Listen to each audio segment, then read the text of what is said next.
Railway group D 2025 का जो सवाल करवा रहे थे प्रीवियस ईयर, उसका आज सेट नंबर 2 है और हम वो करवा रहे हैं जो 2025 के सबसे टफेस्ट सीट है, यानी जो 2025 में सबसे टफ क्वेश्चन का सेट था वो करवा रहे हैं। तो आप गौर से इस बात को देखिए, ये 12/12/2025 का फर्स्ट शिफ्ट का क्वेश्चन है और एक से लेके पूरा जो क्वेश्चन पूछा गया वो पूरा बता रहे हैं। और कल एक वीडियो अपलोड हुआ था और आज ये सेकंड वीडियो है। तो गौर से देखिए, इससे एक भी सवाल बाहर नहीं आएगा। 2026 अगस्त के एग्जाम में एक सवाल बाहर नहीं आएगा। तो पूरा केवल ध्यान से आप सीख लीजिए। पहला सवाल आपको दिख रहा है, यहाँ पढ़िए और हम भी पढ़ते हैं कि एक धनराशि को एक निश्चित साधारण ब्याज की दर से 9 वर्षों के लिए निवेश किया जाता है। यदि उसे 8% अधिक वार्षिक ब्याज दर पर निवेश किया गया होता तो 7992 रुपया अधिक प्राप्त होता। तो मूलधन यानी प्रिंसिपल क्या होगा, ये सवाल है। तो बाबू यानी कहने का मतलब है कि पहले x% के दर से क्या था, रेट पहले x% था और कितना साल के लिए है, तो 9 वर्षों के लिए। तो आपको कल ही बताए थे कि ऐसा इक्वल टू क्या होता है, रेट इनटू टाइम। तो यहां रेट कितना है, x% के दर से कई वर्षों का, तो 8 वर्षों का, x इंटू 8। और कह रहा है कि रेट अगर 9%, अगर 8% अधिक होता तो रेट अभी कितना है, सॉरी यहां पर ये कितना वर्षों के लिए है, तो 9 वर्षों के लिए। तो x% की दर से 9 वर्षों के लिए। अब कह रहा है रेट अगर 8% अधिक होता, तो रेट 8% अधिक होता, इसका मतलब कितना, x प्लस 8, यानी रेट कितना होता है, x प्लस 8% के दर से, और टाइम बराबर ही है 9 साल। तो कितना ज्यादा ब्याज मिल रहा है यहाँ पे, पहले के तुलना में कितना ज्यादा मिला है, इस बात को देखिए। तो यहाँ क्या ब्याज मिल रहा है, 9x, और यहाँ अगर मल्टीप्लाई कीजिएगा तो 9x और 9×8 = 72, यानी 9x पहले भी ब्याज मिल रहा था और 9x अब भी ब्याज मिल रहा है, लेकिन ये ज्यादा कितना मिल रहा है, 72। तो बोला है बाबू कि 72, यहां कितना ज्यादा मिल रहा है ब्याज, 72, और रुपया में कितना मिल रहा है, 7992, और वो किसके बराबर है, 72 के। तो आपको पूछा है मूलधन यानी प्रिंसिपल, और ये कब निकालते हैं, रेट इनटू टाइम। ऐसा ही कब होता है, जब प्रिंसिपल 100 होता है। तो यहाँ प्रिंसिपल यानी मूलधन, तो यानी प्रिंसिपल यानी मूलधन 100 से गुना कर देंगे तो निकल जाएगा। तो अब यहाँ इसको काटने आना चाहिए आपको। तो 18 चौ 72 और 25 चौके 100। अब यहाँ 18 से ऊपर काटिएगा तो ये देख लीजिए 9 9 और ये 7 2 9, यानी 9 से ऊपर कटेगा, और ये 8 1 9 है, तो 9 से नीचे ऊपर दोनों कट रहा था, 9 दूना 18 और 9 8 72, और ये कितना बचा, 7। तो 7 पर 7 9, 9 8 72, और फिर कितना बचा, 7 2, तो 9 8 72, ये कट गया। अब ये कितना है नीचे, 2। अब इससे काटिएगा बाबू तो कितना हो जाएगा, 4 4 3 बार। अब ये 25 से गुना कर लीजिए, तो ये 25 चौके 100, जीरो हासिल कितना, 10, 25 चौके 100, और 10 110 का जीरो हासिल कितना, 110 में 11 हासिल, तो 25 चौके 100 और 11, ये क्या हो जाएगा, 111। यानी ये पहला का ये आंसर आ गया, 3 बार 1 1 और 2 बार 0। अब ये, लेकिन यहां इतना करने की जरूरत नहीं था। यहां सवाल सिंपल ये कहा था कि अगर पहले जो रेट था उससे 8% अगर अधिक रेट होता तो 9 वर्षों में कितना ज्यादा मिलता। तो आपको एक्स वेक्स मानने की जरूरत नहीं है। 8% अगर अधिक होता और कितना वर्षों के लिए, 9 वर्षों के लिए, तो ब्याज कितना ज्यादा मिल जाता, 72। और 72 के बाद यहाँ करके दिखा दिए आपको, ये था, ये एक्स वेक्स मानने की जरूरत नहीं था। अब क्वेश्चन नंबर 2 पे चलते हैं बाबू। आप इतना इस बात को लिखिए, हम टेक्निक भी बताते जा रहे हैं। अब क्वेश्चन नंबर 2 अगर देखेंगे,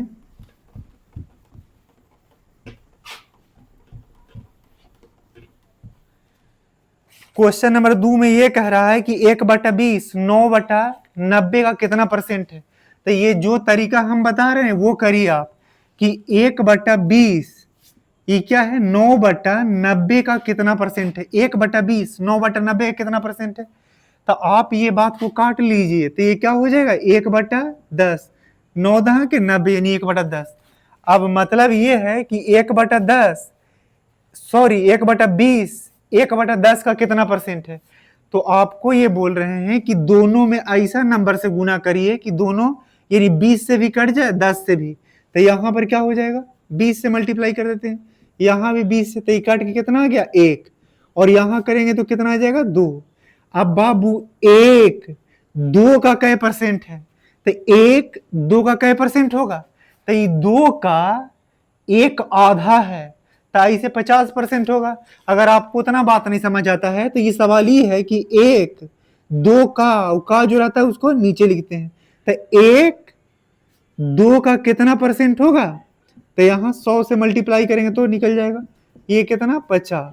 तो सीधा सीधा भी समझ सकते हैं कि 2 का आधा है यानी 50% है। तो ऐसे भी आंसर हो सकता था, लेकिन अगर आपको नहीं आया तो ये तरीका सीख लीजिए। अब हम क्वेश्चन नंबर 3 पे चलते हैं, आप ये इसको लिख लीजिए, क्वेश्चन 2-3 बार पढ़ते रहिए। क्वेश्चन नंबर 3, ये क्वेश्चन नंबर 2 था। क्वेश्चन नंबर 3 में ये है बाबू, क्वेश्चन नंबर 3 में ये है कि 54x² 18xy का तृतीय अनुपात क्या होगा। यानी क्या है, 54x² 18xy का तृतीय अनुपात क्या होगा। तो फॉर्मूला और मूला के चक्कर में मत पड़िए, जो सिखा रहे हैं वही बात सीखिए। अभी एग्जाम जल्दी है, ज्यादा हीरो में फेल हो जाइएगा। ये क्या है 54x², और इसको बटा में लिख दीजिए, यहां पर क्या है पूरा पूरा 18xy, और फिर यहां क्या होगा 18xy, और ये तृतीय अनुपात मान लिया p होगा, तो p का वैल्यू निकाल देना हम लोगों को। अब आपको काटने आना चाहिए, 18 तिया 54, 3 ऊपर, यहाँ x² है, नीचे x है, तो ये x कट गया। अब बाबू यहाँ गौर से सुनिए, यहाँ x है तो ये x से x कट जाएगा, और यहाँ 3 है, यहाँ 18, 3 6 18। अब यहाँ 6y है और यहाँ खाली y है, ऊपर 6y बचा है, नीचे केवल y, तो p इक्वल टू क्या होगा बाबू, अगर इसको क्रॉस गुना करेंगे तो 6y², यानी तृतीय अनुपात p का वैल्यू क्या आ गया 6y²। ये क्वेश्चन नंबर 3 था। क्वेश्चन नंबर 4 में चलते हैं। ये अभी फॉर्मूला और मूला याद करने के चक्कर में मत रहिए, जो कॉन्सेप्ट बता रहे हैं वो याद कर लीजिए। ये पहला दूसरा और ये तीसरा नंबर था, तब पहला बटा, ये पहला बटा दूसरा, तो यहाँ पहला बटा दूसरा लिखे, और फिर दूसरा बटा तीसरा, और ऐसा ही काट के आंसर निकाल लीजिए। p का वैल्यू कितना आ गया 6y²। इसके बाद बाबू क्वेश्चन नंबर अगर 4 में देखें तो 4 में कह रहा है कि रोहन ने रौनक को 28% लाभ पर एक पानी बोतल बेची, और रौनक ने राहुल को 8.5% लाभ पर पानी बोतल बेच दिया, और राहुल ने उस बोतल के लिए 288 रुपया भुगतान किया है, तो सोहन ने इसे कितने में खरीदा था। तो मान लिया बाबू कि सोहन ने 1 रुपया में खरीदा होगा। सोहन कितना में खरीदा होगा 1 रुपया में, और 28% लाभ लेकर बेचा है, तो आपको तो पहले 28% को बट्टा में निकालने आना चाहिए। तो आप तो मूर्ख बालक हैं, आपको तो आता नहीं, तो देख लीजिए इसको कैसे करेंगे। 4 ये 7 गुना 4। अब बाबू 4% का वैल्यू कितना है 1/25, और ये 7 मल्टीप्लाई होगा ऊपर 1 में तो कितना होगा 7/25, तब 25 रुपया पर 7 का प्रॉफिट, 25 रुपया पर 7 के प्रॉफिट, तो चीज बिकेगा कितना में 25 और 7 32 में, तो यानी एस का चीज कितना में बिका 32 बटा तो 25 में। फिर कह रहा बाबू कि इतना में रोहन खरीदा, सोहन ने रोहन को बेच दिया एस गुना 32/25 में, और रोहन ने किसी और अगले को बेच दिया कितना में 12.5% के लाभ पर। तो 12.5% का लाभ कैसे निकालते हैं, तो आपको 12.5 याद नहीं होगा, लेकिन 25 का वैल्यू तो याद है ना, 25% को 1/4 कहते हैं, तब 25% को 1/4, तब 25 के आधा 12.5, तो 1/4 के आधा कितना 1/8, 1/4 के आधा कितना होगा बाबू 1/8, क्योंकि 2 से भागा दिए हैं, तो 2 नीचे गुना होगा तो 1/8 हो जाएगा। तो 8 के चीज पर 1 के प्रॉफिट, तो कितना का बिकेगा 9/8 में। अब ये सवाल है कि इसके लिए किसी तीसरे यानी राहुल को कितना देना पड़ा है, यानी राहुल ने 288 में खरीदा है, तो सोहन का खरीदारी कीमत कितना था 8। अब इसको काटने आपको आना चाहिए। अब कैसे काटेंगे, तो यहाँ गौर से देखिए, 8 और 8 16 2 18, यानी पूरा सम 18 है जो 9 से कट रहे थे, पूरा नंबर 9 से कटेगा, तो 9 तिया 27, कितना बचा 1 और 18, यानी 9 दूनी 18, यानी 32 बार में कट गया। और ये 32 से 32, अब यहाँ 25 है 200, तो एस बराबर कितना 200। यानी कहने का मतलब ये हुआ बाबू कि सोहन इस चीज को कितना में खरीदा था 200 में, और 28% लाभ लेके रोहन को बेच दिया, और रोहन ने 12.5% लाभ लेकर किसको बेच दिया था, राहुल को। तो राहुल कितना पैसा दिया था 288, तो यहाँ सोहन का रेट निकल के आ गया कितना 200। अब क्वेश्चन नंबर 5 पे चलते हैं।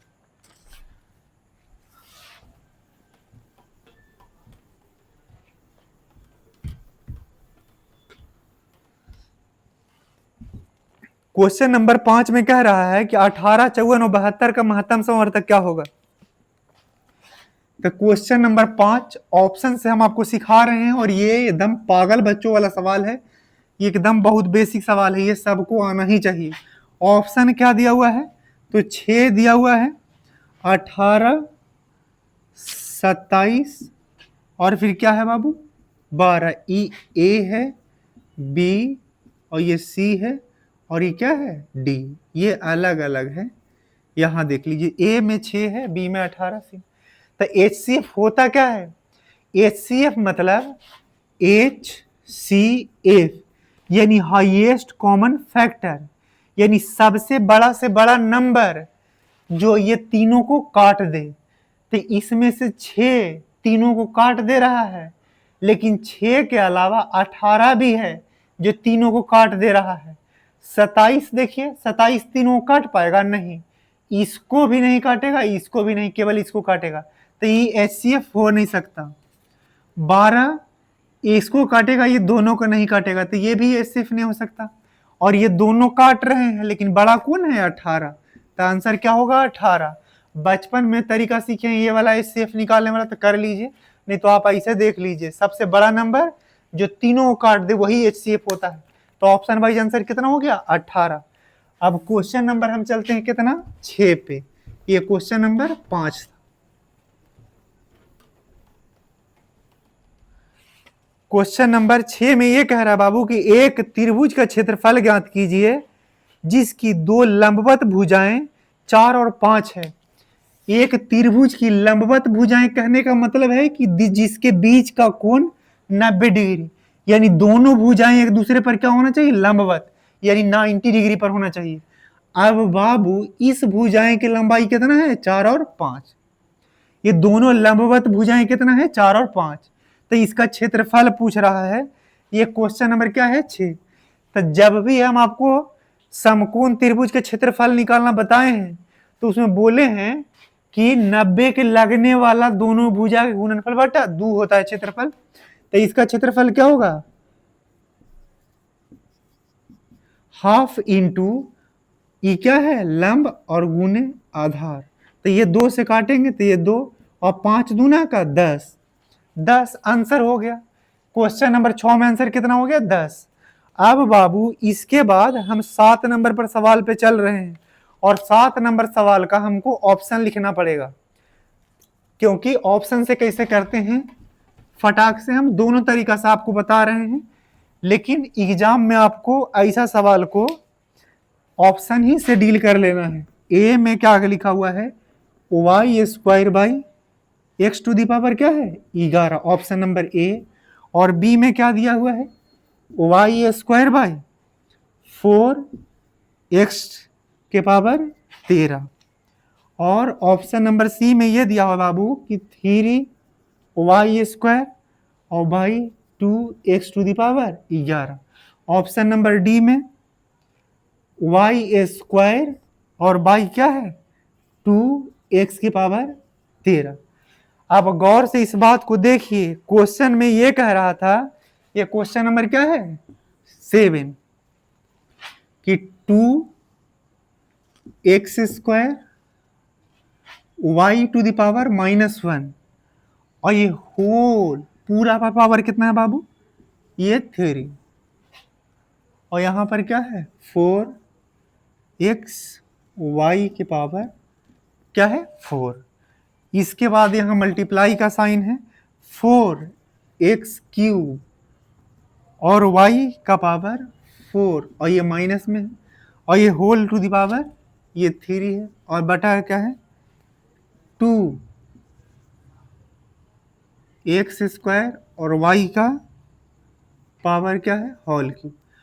अब बहुत गौर से सुनिए कि करना क्या है कि बटा में सब में क्या है अलग अलग, तो केवल बट्टे वाला पर फोकस कर लेते हैं।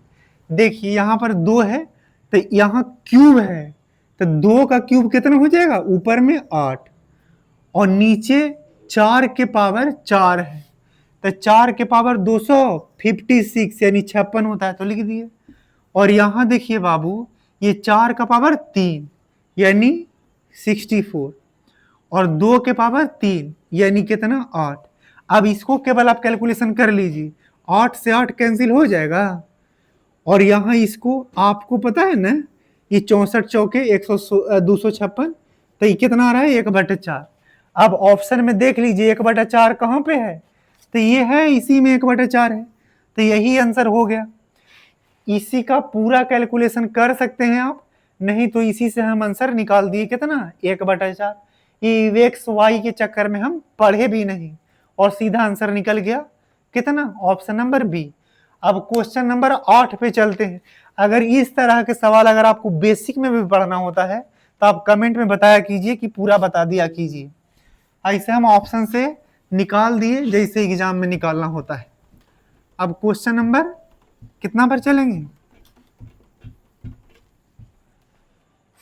Question number 8। क्वेश्चन नंबर 8 में कह रहा है कि एक बड़ी दीवार घड़ी की मिनट वाली सुई 63 सेंटीमीटर लंबी है और बाबू ये घड़ी है और इसमें मिनट वाली सुई लगा हुआ है, तो ये सुई, तो जो सुई होता है ना वही रेडियस होता है, तो ये रेडियस दिया हुआ है कितना 63। अब ध्यान से सुन लीजिए, जो सुई की लंबाई होता है वही रेडियस होता है, तो r बराबर कितना दे रखा है 63 सेंटीमीटर। अब कहा है कि 11 सेकेंड में मिनट वाली सुई के सिरे द्वारा बनाए गए चाप की लंबाई, ये कह रहा है कि मिनट वाली सुई के द्वारा 11 सेकेंड में, मिनट की सुई के द्वारा 11 सेकेंड में बनाई गई चाप की लंबाई, यानी मिनट की सुई जब 11 सेकेंड चलेगी तो मान लिया इतना चलेगी 11 सेकेंड में, तो ये जो चाप की लंबाई है ना इसी को चाप कहते हैं। ये चाप की लंबाई कितना होगा ये सवाल पूछा है, तो कितना देर में बाबू 11 सेकेंड में। तो ये समझ लीजिए कि मिनट वाला सुई एक बार पूरा कितना देर में घूम जाता है, तो आपको पता है ना 60 मिनट में, 60 मिनट में पूरा कितना का कोण बना देता है मिनट वाली सुई 360। तो 60 मिनट इसको अगर सेकेंड में चेंज करें तो ये 60 गुना 60 2 बार होगा ना, तो इसको दोनों को मल्टीप्लाई कर देंगे तो कितना हो जाएगा 3600। 60 गुना 60 2 बार यानी 3600, यानी 3600 सेकेंड में 360 डिग्री का कोण बना रहा है। तो यहां पर अगर ये देख लीजिए 1 0 से 1 0 काट दिए, 36 से 36 काट दिए, यानी 10 सेकेंड में 1 डिग्री का कोण बन रहा है। तो बाबू 10 सेकेंड में कितना 1 डिग्री का, तो 1 सेकेंड में कितना, तो 10 1/10, तो 11 सेकेंड में कितना, तो 11/10 डिग्री का कोण बनेगा। 11 सेकेंड में कितना कोण बनेगा, तो 11/10 का। अब चाप की लंबाई पूछा है, तो ये एंगल हमको इतना निकल के आ गया है। अब चाप की लंबाई पूछा है, तो चाप की लंबाई का फॉर्मूला आपको पता है, नहीं पता है तो हम बता देते हैं। ये चाप की लंबाई L क्या होता है 2πr θ/360। अब बाबू पाई का वैल्यू 180 पुट कर लीजिएगा, तो 180 और दूना 360 और 360 से 360 काट दीजिएगा। लेकिन वो तब करना होता है जब पाई का वैल्यू नहीं दिया रहता तब। अगर पाई का वैल्यू दिया है और अगर यहाँ अपने मन से 180 बैठाएं तो वो बल अंडर होगा, यानी गलती होना तय है, एकदम कोई नहीं बचा सकता। जब यहाँ पाई के वैल्यू क्वेश्चन में 22/7 दिया है तो 22/7 बैठाना है, कुछ और बैठाइएगा तो आंसर फिर उठ के कहीं और चला जाएगा, आंसर फिर नहीं बैठेगा। इसीलिए आपको ध्यान रखना है कि 22 का वैल्यू आपको वहां रखना है। तो ये 2 का 2 और पाई का वैल्यू 22/7 और रेडियस का वैल्यू ये 63 और थीटा का वैल्यू 11/10। और यहां बाबू बटा में कितना है तो बोलिए ना 360। अब इसको काटने आना चाहिए आपको, तो जो बटा में 7 है वो कहाँ आ जाएगा, पूरी तरह से बटा में, यानी यहाँ।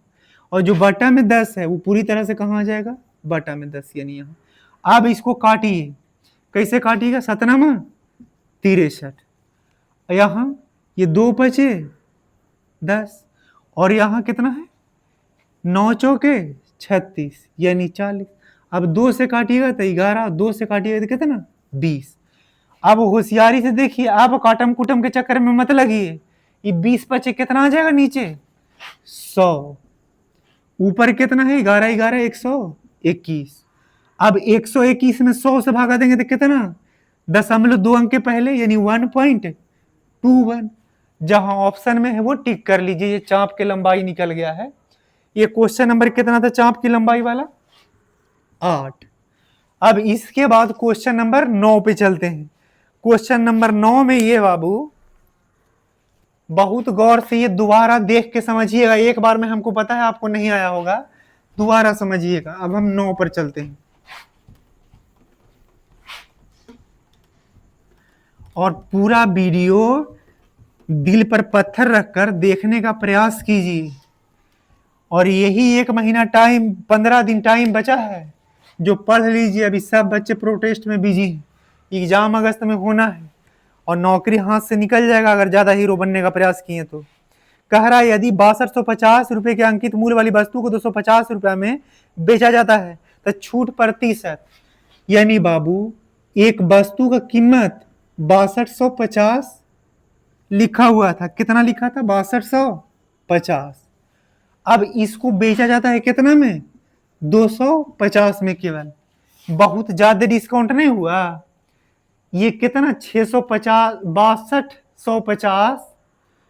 6250 का चीज 250 का बिक रहा है तो बहुत ज्यादा डिस्काउंट हो गया। लेकिन कितना डिस्काउंट हुआ है वो देखते हैं। तो पहले इसको काटम कुटम भिड़ने से बेहतर है कि थोड़ा काट के छोटा कर लेते हैं। तो 1 0 से 1 0 काट दिए, अभी 625 है, ये 25 है, तब 25 से 625 को 25 बार में काट देते हैं। 25 से डिवाइड करेंगे 625 के तो 25, यानी 25 अनुपात कितना हो गया 1, यानी 25 रुपया का चीज था और 1 रुपया में बिक रहा है। तो कितना कम में बिक रहा है तो 24 रुपया डिस्काउंट मिला है। 25 का चीज 1 रुपया में बिक रहा है तो डिस्काउंट कितना मिल गया 24 के, बहुत ज्यादा डिस्काउंट है। 25 का चीज 1 का बिक रहा है तो कितना डिस्काउंट 24, कितना पर 25 पे।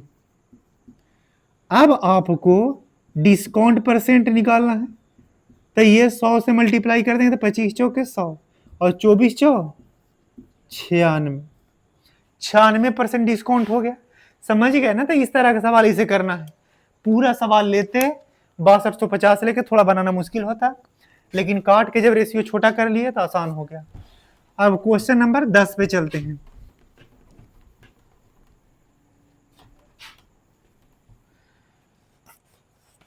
क्वेश्चन नंबर 10 में कह रहा है कि एक वॉशिंग मशीन की कीमत एक टीवी की कीमत का 75% कम है। यानी बाबू क्वेश्चन नंबर 10 में एक वॉशिंग मशीन है और एक टीवी है। टीवी ये इधर हो गया, वॉशिंग मशीन डब्ल्यू से लिख देते हैं।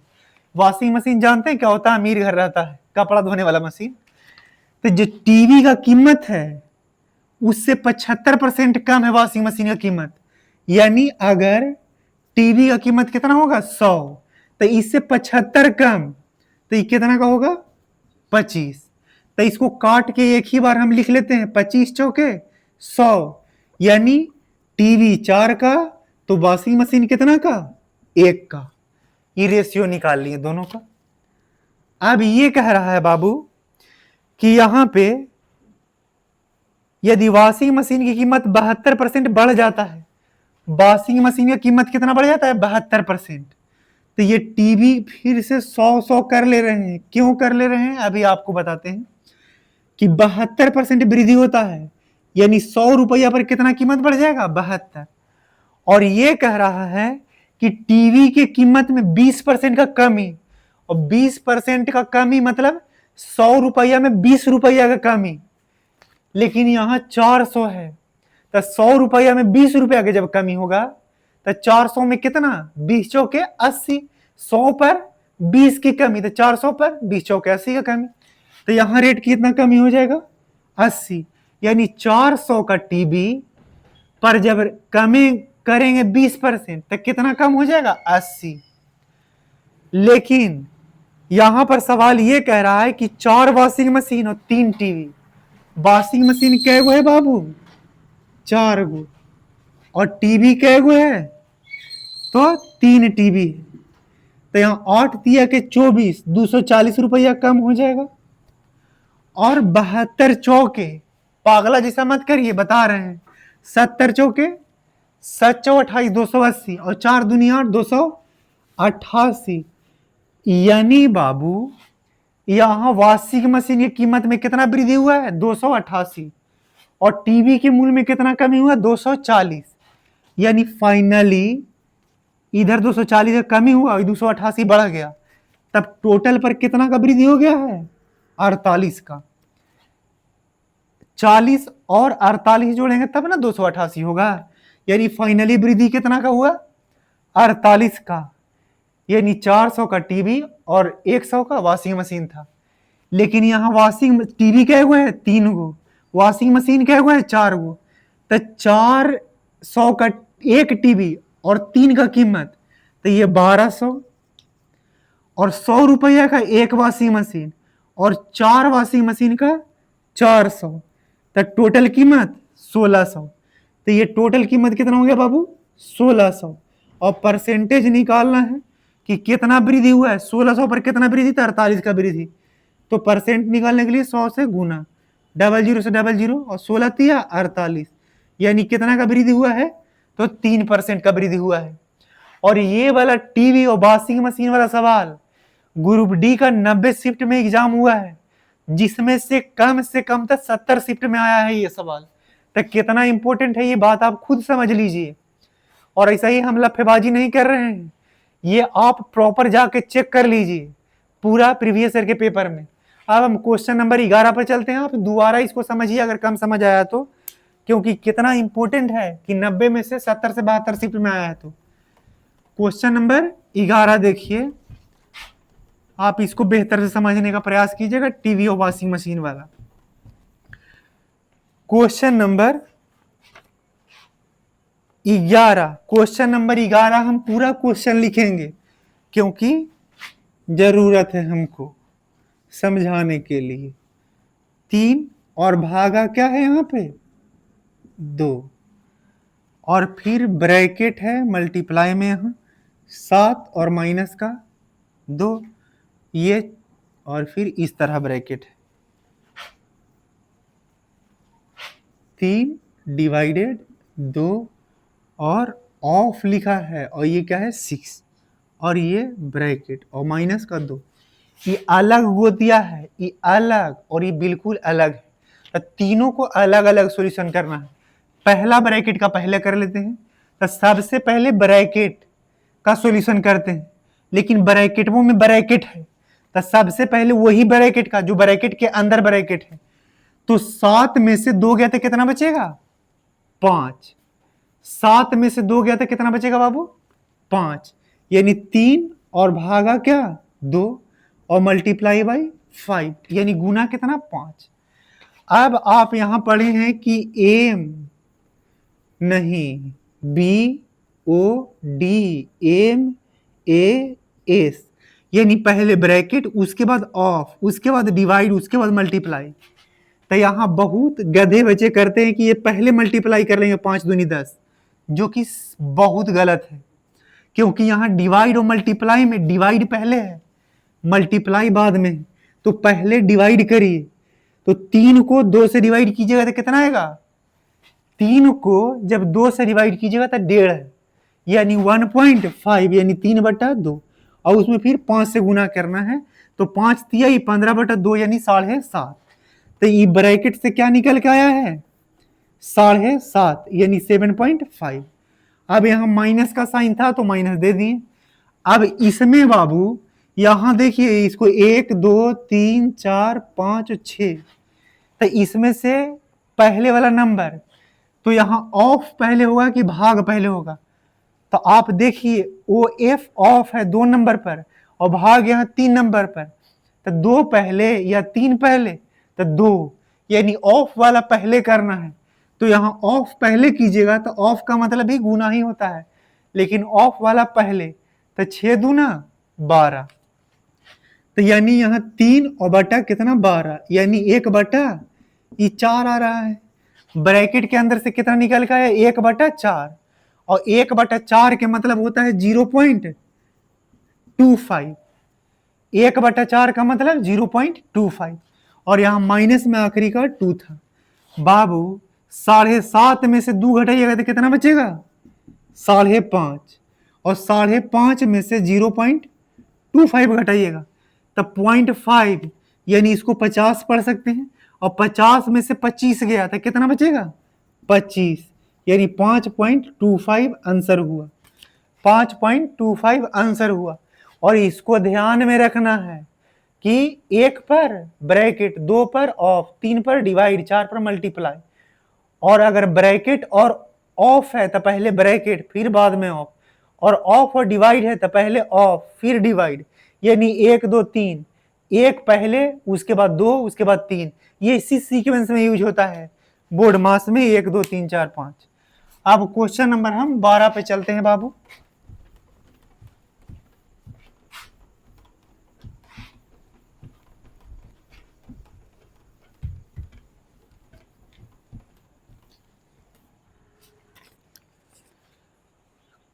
क्वेश्चन नंबर 12 में ये कह रहा है कि 10 वर्ष बाद ए की आयु बी की 10 वर्ष पूर्व की आयु के दुगनी हो जाएगी। तो बाबू यहाँ बी की 10 वर्ष पूर्व की आयु, तब मान लेते हैं कि बी की 10 वर्ष पूर्व की आयु क्या है? x। तब बी की वर्तमान समय में आयु कितना होगा? ये 10 वर्ष पूर्व 1 साल के था, तब वर्तमान समय में 10 प्लस 1 साल का है। अब ये सवाल कह रहा है कि बी की 10 वर्ष पूर्व की आयु से दुगनी है, दुगनी होगी। ए की आयु बी की 10 वर्ष पूर्व की आयु से दुगनी होगी। आज से 10 वर्ष बाद ए की आयु बी के 10 वर्ष पूर्व की आयु से दुगनी होगा, यानी बी के 10 वर्ष बाद जो आयु होगा, सॉरी, ए के जो बी से 10 वर्ष बाद की आयु होगा वो बी के 10 वर्ष पहले की आयु से डबल होगा। तब बी के आयु 10 वर्ष पहले कितना था? x, अभी कितना है? x plus 10। तो जो ए के आयु बी के 10 वर्ष बाद कितना हो जाएगा? तो जो बी के 10 वर्ष पहले आयु था उससे डबल, यानी 2x। तो ये बी से 10 वर्ष बाद एक आयु कितना है? 2x। तो ए के 10 वर्ष बाद का आयु कितना है? 2x। तब वर्तमान समय में कितना होगा? ये 10 वर्ष बाद क्या आयु है? तब वर्तमान समय में ए का आयु कितना होगा? तो 2x माइनस 10। अब सवाल में यह कहा है बाबू कि बी के वर्तमान आयु और ए के वर्तमान आयु, बी के वर्तमान आयु और ए के वर्तमान आयु में 9 वर्ष का अंतर है। तो बी के वर्तमान आयु 2x माइनस 10 और ए के वर्तमान आयु कितना है बाबू? x प्लस 10, दोनों का डिफरेंस 9 है। तो यहां से घटाइएगा तो 2x माइनस 10 और यहाँ x, और फिर ये क्या हो जाएगा? माइनस का 10 बराबर कितना? 9। अब यहाँ 2 में से एगो x जाएगा तो क्या बचेगा? x, और ये दोनों के जोड़ के 10 10 20, और जब दाहिने तरफ जाएगा तो 20 और 9 29, यानी x के वैल्यू कितना हो गया? 29।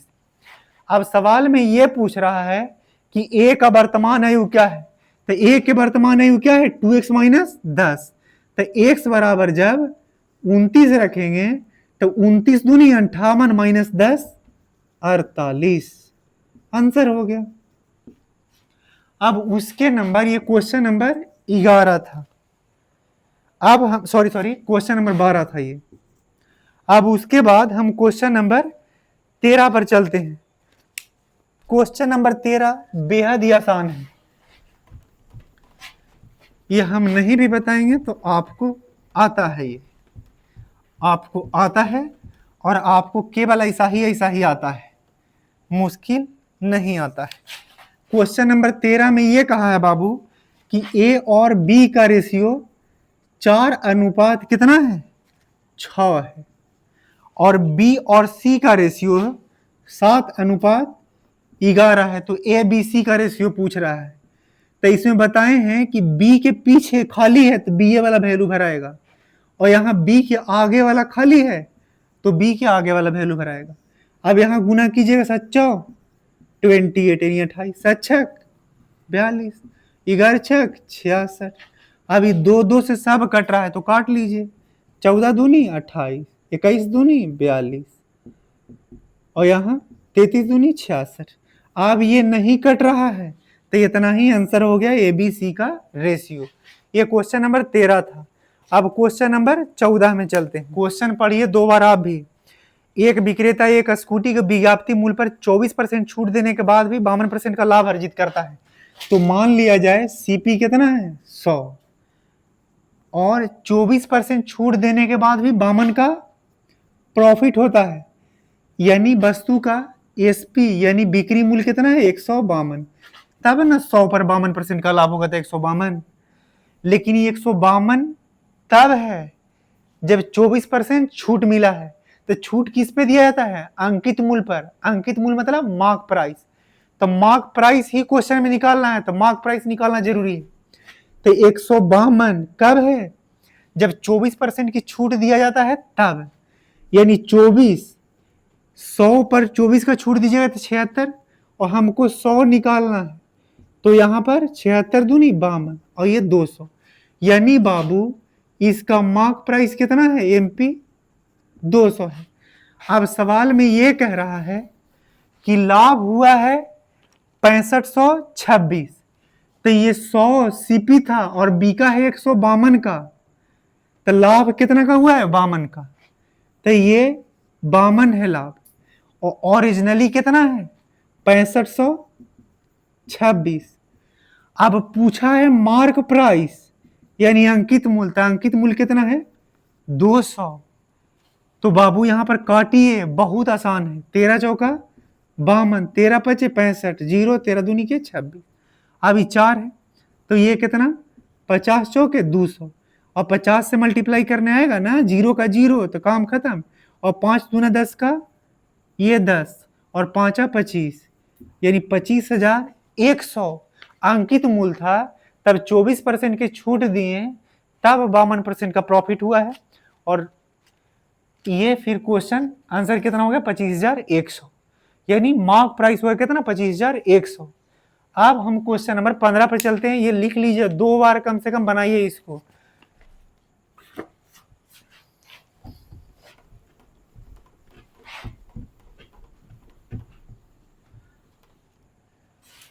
क्वेश्चन नंबर 15 में कह रहा है कि 290 मीटर लंबी एक रेलगाड़ी अपनी लंबाई की तिगुने प्लेटफॉर्म को 29 सेकंड में पार करती है, तो रेलगाड़ी की चाल क्या है।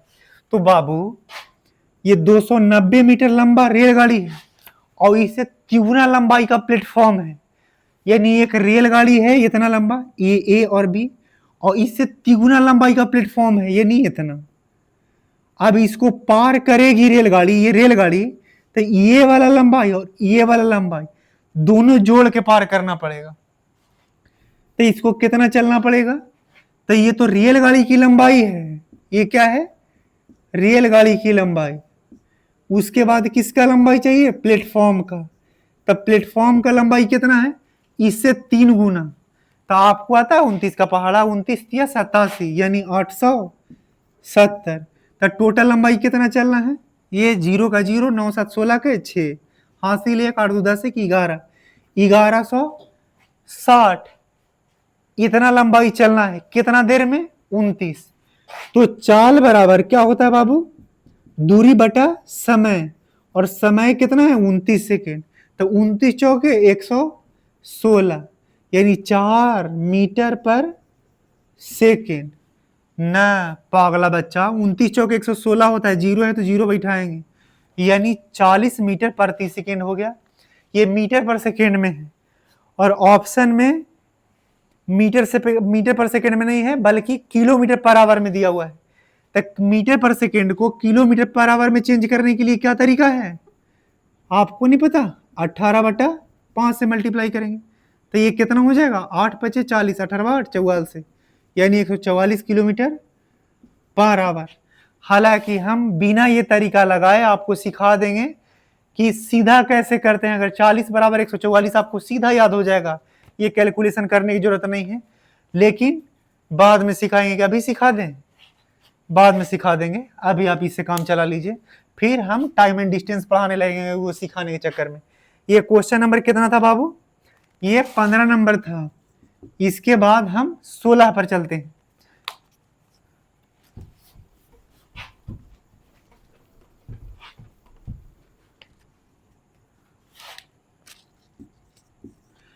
क्वेश्चन नंबर 16 में ये कहा है, ए और बी मिलकर किसी काम को 6 दिन में करते हैं।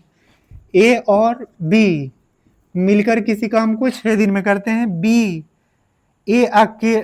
अकेला इसे 14 दिन में कर देता है।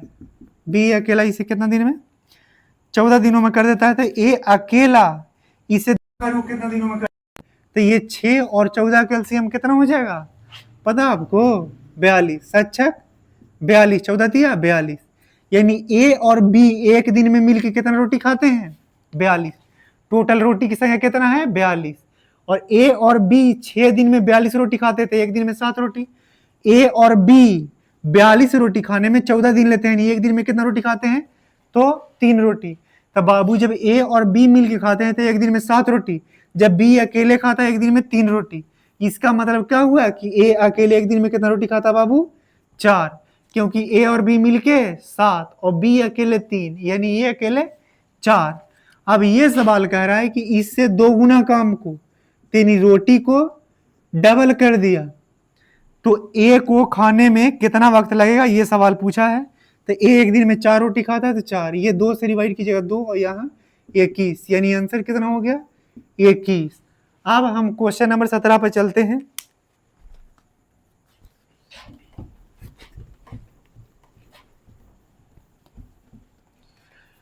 क्वेश्चन नंबर 17 में कह रहा है कि एक समांतर माध्य निकालना है। कल हम आपको जोड़ बनाना सिखाए थे, हम सीधा जोड़ते हैं। 2 और 3 5 और 1 6, 4 6 और 2 8 8 4 12 12 5 17 17 और 6 23 23 और 8 31 31 और 10 31 और 1 32, यानी 320। उसके बाद 7 6 13 2 15 4 19 19 और 8 27 27 और 9 36 36 और 4 40, यानी जोड़ क्या आ गया? 0, यानी 360। अब टोटल 9 संख्याएं हैं, तो 9 संख्याएं क्वेश्चन नंबर 17 है, तो 9 से भागा लगाएंगे तो 9 चौके 36, यानी समांतर माध्य कितना हो गया? 40। आप हमारे तरह ही जोड़ना सीखिए। अब क्वेश्चन नंबर 18 में चलते हैं बाबू। क्वेश्चन नंबर, ये क्वेश्चन ऑफ द डे है, बहुत इंपॉर्टेंट है। क्वेश्चन नंबर 18 ये कह रहा है कि एक हेलीकॉप्टर 575 मीटर की ऊंचाई पर उड़ रहा है। कल भी एक हाइट एंड डिस्टेंस के सवाल बताए थे, तो ये 575 मीटर की ऊंचाई पर उड़ रहा है। अब ये जमीन पर खड़ा एक लड़का 30 डिग्री के उन्नयन के साथ देखता है। जमीन पर खड़ा एक लड़का 30 डिग्री के उन्नयन के साथ इस हेलीकॉप्टर को देखता है। यहाँ पे अब कह रहा है कि उस व्यक्ति हेलीकॉप्टर के ठीक नीचे स्थित बिंदु से 36 दूरी कितनी है? अगर ये 575 मीटर ऊंचाई पर उड़ रहा है हेलीकॉप्टर, तो इसका नीचे यहाँ होगा, और इससे दूर लड़का एक यहाँ पे है जो 30 डिग्री के कोण के साथ हेलीकॉप्टर को देख रहा है। तो ये दूरी पूछ रहा है कितना है। तो बाबू राइट एंगल ट्रेंगल में ये 90 डिग्री, ये 30 है, तो यहाँ कितना होगा? ये 60। तो 30 के सामने वाली भुजा 1 और 60 के सामने वाली भुजा कितना होता है?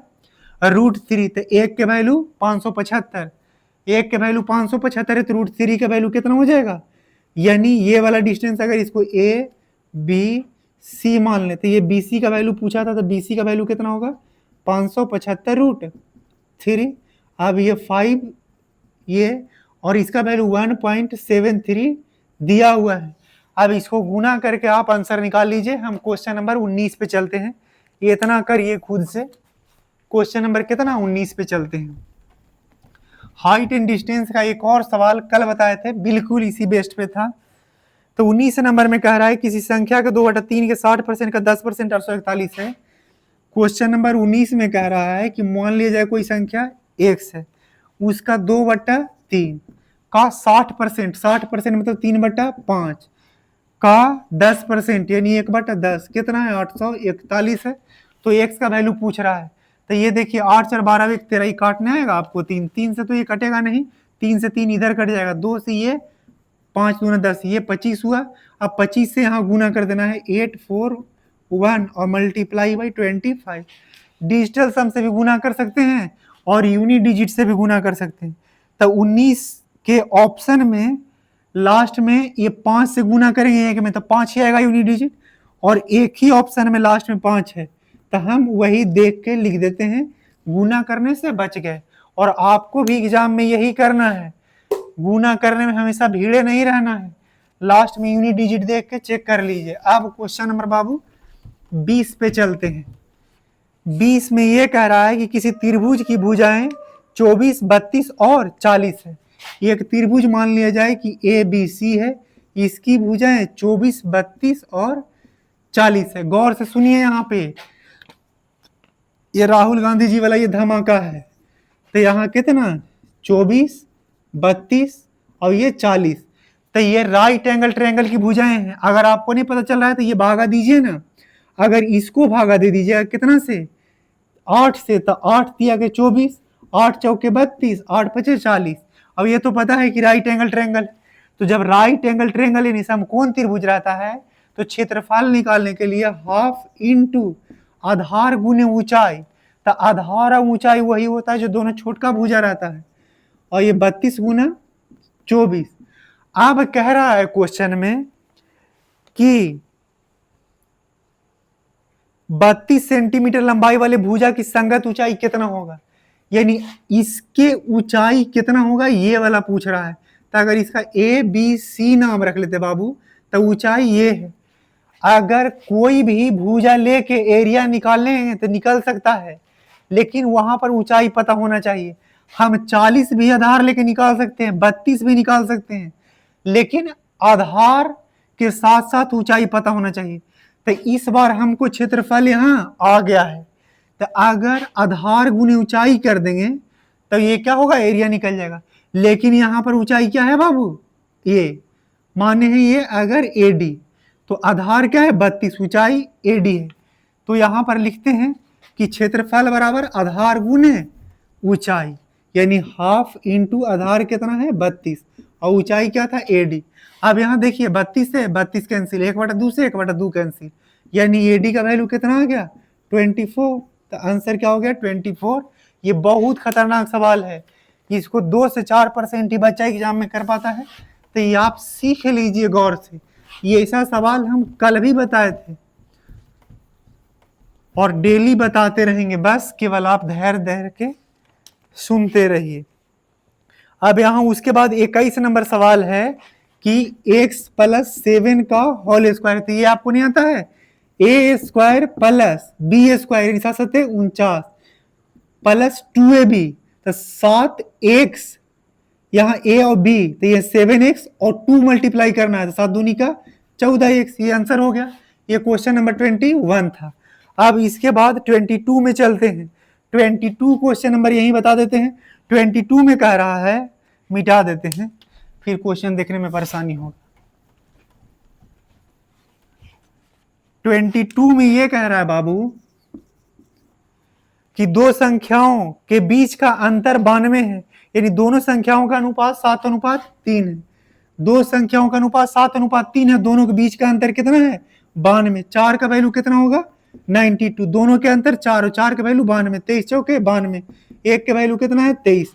सवाल में ये पूछा है कि छोटी संख्या कौन है, तो ये छोटी संख्या 3 है। अब 3 में मल्टीप्लाई करें कितना 23 से, तो 23 दिया 69। आंसर कितना हो गया बाबू 69। ये क्वेश्चन नंबर 22 था। क्वेश्चन नंबर 23 चलते हैं। क्वेश्चन नंबर 23 में ये कह रहा है, क्वेश्चन नंबर 23 में कह रहा है 60 सेंटीमीटर और 45 सेंटीमीटर और 40 सेंटीमीटर के आकार वाले एक आयताकार एक्वेरियम में उसकी ऊंचाई 80 मीटर 80% पानी भरा है। यदि 20 मीटर के कोर वाला एक ठोस धातु को पूरी तरह से उसमें डुबोया जाता है तो पानी का स्तर कितना ऊपर उठ जाएगा। तो ये टेंशन नहीं लेना है। ये क्वेश्चन नंबर क्या है, ये 23। तो इसमें यही देखना है कि दोनों का आयतन बराबर करना है। ये आधार गुने ये 65 और ये LBH, तो एच यहाँ है और ये डुबोया जाता है उसका भुजा कितना है 20 सेंटीमीटर वाला घन है, तो उसका आयतन क्या होगा 20 के क्यूब, यानी 20 20 3 बार गुना करना है। अब एच का वैल्यू 20 दिया ही 60। अब यहां से बाबू ये 4 को भागा देंगे 5 से तो 4, 5 से भागा देंगे तो 9, तो 9 तिया 27 और यहाँ पर कितना 20 चौके 80, 80 और बटा कितना 27, एच बराबर, तो आंसर क्या आ जाएगा डिवाइड करके 2.96। इसके बाद क्वेश्चन नंबर 24 में चलते हैं।